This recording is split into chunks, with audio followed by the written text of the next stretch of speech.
Syederalun menanggapi menipisnya stok darah di unit transfusi darah RSUD Dr. Fauziah Biren, Kejaksaan Negeri Biren bersama BCA Syariah KCP Biren menggelar kegiatan donor darah. Acara yang berlangsung pada Jumat 12 September 2025 itu berhasil mengumpulkan 70 kantong darah. Kegiatan diawali dengan senam bersama yang diikuti seluruh jajaran Kejari Biren dan karyawan BCA Syariah. Usai senam, proses donor darah segera dimulai dengan dipandu petugas dari UTD RSUD yang memeriksa kesehatan calon pendonor secara satu persatu.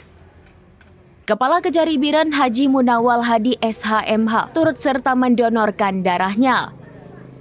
Ia menyatakan bahwa kegiatan ini merupakan respons atas informasi menipisnya stok darah di rumah sakit yang membutuhkan pasokan 60 hingga 70 kantong per harinya. Kebutuhan tersebut terutama untuk pasien cuci darah dan talasemia. Selain kegiatan donor, BCA Syariah Cabang Biren juga memanfaatkan kesempatan ini dengan menyediakan layanan pembukaan tabungan bagi masyarakat yang hadir. Kerjasama antara institusi penegak hukum dan perbankan ini diharapkan dapat menjadi contoh bagi institusi lain untuk turut membantu memenuhi kebutuhan darah masyarakat. Kalau kita di nama ya, baik, hari ini selain kegiatan donor darah juga diawali dengan senam pagi antara Kejaksaan Negeri Biren dengan BCA Syariah Cabang Biren.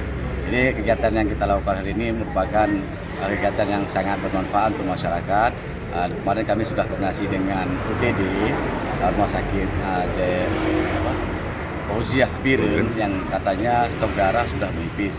Nah, setelah senam pagi kita koordinasi dengan rekan-rekan Kejari Biren dan BCA Syariah.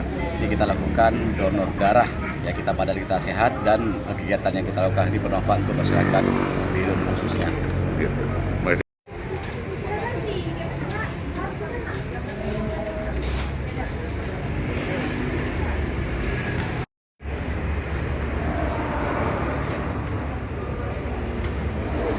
Kayaknya sibuk nih, ada yang darah penting nih.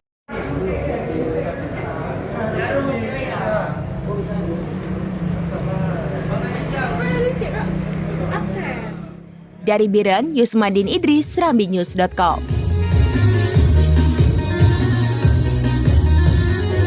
Download Tribun X sekarang, menghadirkan lokal menjadi Indonesia.